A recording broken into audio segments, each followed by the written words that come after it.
جمہوریت کا بنیادی تصور یہ ہے کہ آپ نقطۂ نظر کے اختلاف کو برداشت کریں اور جمہوریت میں برابر ہونے کے لیے ایک جیسا ہونا ضروری نہیں ہوتا۔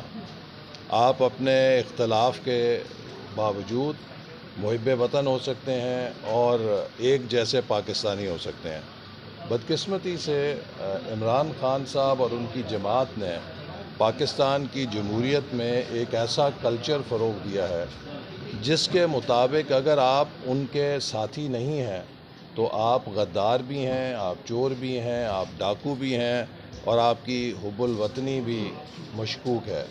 میں سمجھتا ہوں کہ اس عدم برداشت کے رویے نے نوجوانوں میں انتہا پسندی کو فروغ دینے میں مدد کی ہے، اور ہم دیکھ رہے ہیں کہ اب برداشت کا کلچر ختم ہو رہا ہے، گالی گلوچ کا کلچر عام ہو رہا ہے۔ اس کو ختم کر کے ہمیں پاکستان کے اندر برداشت کا، ایک دوسرے کے ساتھ یکجہتی کا کلچر فروغ دینا ہے، چونکہ پاکستان جن مسائل سے دوچار ہے ان کا مقابلہ کوئی ایک لیڈر، کوئی ایک جماعت یا کوئی ایک ادارہ تنہا نہیں کر سکتا۔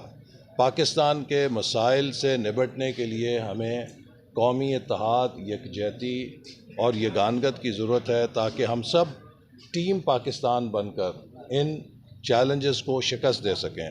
پاکستان کا سب سے بڑا چیلنج پاکستان کی معاشی بحالی ہے، اور معیشت کی بحالی اس وقت تک ممکن نہیں ہے جب تک ملک میں سیاسی استحکام، امن اور پالیسیوں کا تسلسل نہ ہو۔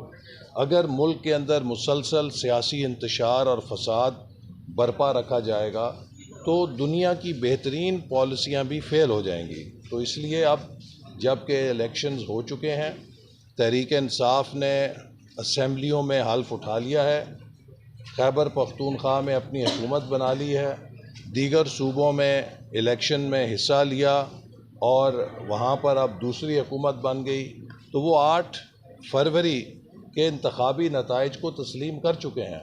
لہٰذا اب ملک کے اندر بدامنی پھیلانا، ملک کے اندر فساد پھیلانا بے ایمانی ہے، اور یہ صرف ملک دشمن سیاست ہوگی، جیسا کہ انہوں نے امریکہ میں پاکستان کو ایوان نمائندگان کے کٹہرے میں لے جا کر کھڑا کیا۔ اس سے پہلے پاکستان کی دشمن لابیز یہ کام کرتی تھیں کہ پاکستان کے خلاف امریکہ میں مہم چلاتی تھیں۔ اب پی ٹی آئی ان پاکستان دشمن لابیز کا کام سر انجام دے رہی ہے، اور پاکستان کی بدنامی کرنے کے لیے اور پاکستان کو مجرم بنانے کے لیے کوئی کسر نہیں اٹھا رکھتی۔ اس لیے میں سمجھتا ہوں کہ اب تمام محب وطن لوگوں کی آنکھیں کھل گئی ہیں کہ پی ٹی آئی کا ایجنڈا صرف ایک ذات کا شخصی ایجنڈا ہے، اس کی انا کا ایجنڈا ہے۔ عمران خان پاکستان سے بڑا نہیں ہو سکتا، عمران خان پاکستان کی ریاست سے بڑا نہیں ہو سکتا۔ 10 کروڑ عمران خان پاکستان کی ریاست پہ قربان کیے جا سکتے ہیں، لیکن پاکستان کی ریاست کسی عمران خان پہ قربان نہیں ہونے دی جائے گی۔ لہٰذا اس وقت پاکستان کو جو چیلنجز درپیش ہیں، میں پی ٹی آئی کے جو سنجیدہ لوگ ہیں ان سے اپیل کروں گا کہ وہ اس ٹکراؤ کی، تصادم کی، انتشار کی سیاست سے خود کو علیحدہ کریں اور جمہوری روایات کے مطابق اسمبلیوں میں آ کر اپنا مثبت کردار ادا کریں۔ ٹھیک ہے جی۔ دوسرا کویسچن ہے کہ سر گزشتہ روز جو پاکستان تحریک انصاف کے رہنما اسد کیسر صاحب ہیں، انہوں نے اپنے بیان میں کہا ہے کہ اگر کوئی سوچتا ہے کہ مرضی کے فیصلے ہم پر مسلط کیے جائیں تو یہ ان کی بھول ہے، اس کے حوالے سے آپ کیا کہنا چاہتے ہیں؟ دیکھیے، پی ٹی آئی پر کوئی مرضی کے فیصلے مسلط نہیں کر رہا۔ پی ٹی آئی اپنے فیصلے اپنی حماقت سے کر رہی ہے۔ مجھے بتائیں کہ تحریک عدم اعتماد پاس ہونے کے بعد اسمبلی سے استعفیٰ دینے کا فیصلہ کس کا تھا؟ کیا یہ فیصلہ مسلط ہوا تھا؟ ان کا اپنا فیصلہ تھا اور حماقت تھی۔ اسی طرح پنجاب اور خیبر پختونخوا کی حکومتوں کو، اپنی حکومتوں کو توڑنا، کیا کسی نے فیصلہ مسلط کیا تھا؟ ان کا اپنا فیصلہ تھا اور حماقت تھی۔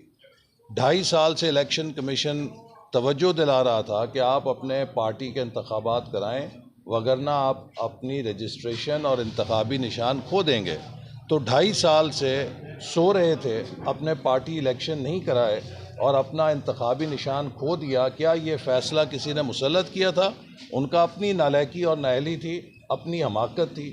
اسی طرح جب الیکشن میں آزاد حیثیت میں حصہ لیا تو مخصوص نشستیں بچانے کے لیے ایک ایسی جماعت میں ضم ہو گئے کہ جس کا کوئی کینڈیڈیٹ الیکشن میں حصہ نہیں لے رہا تھا اور جو مخصوص نشستوں کی اہل نہیں تھی.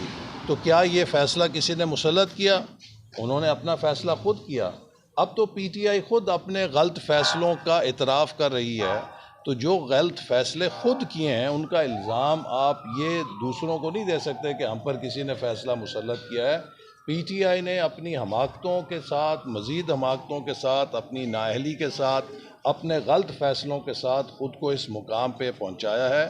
لہٰذا وہ لوگوں کو الزام دینے کی بجائے خود احتسابی کریں اور اپنے اندر یہ صلاحیت پیدا کریں کہ وہ صحیح فیصلے کر سکیں. جو جماعت اپنا انتخابی نشان نہ قائم رکھ سکے، جو جماعت وقت پہ الیکشن نہ کرا سکے، جو جماعت یہ نہ فیصلہ کر سکے کہ کس کے ساتھ اس نے اتحاد کر کے اپنی سیٹیں بچانی ہیں، وہ اگر یہ کہے کہ ہم ملک کے مسئلے حل کر لیں گے تو یہ اس سے بڑا لطیفہ کیا ہوگا. جو اپنی جماعت کے فیصلے ٹھیک نہیں کر سکتے وہ ملک کے فیصلے کیسے ٹھیک کر سکتے ہیں؟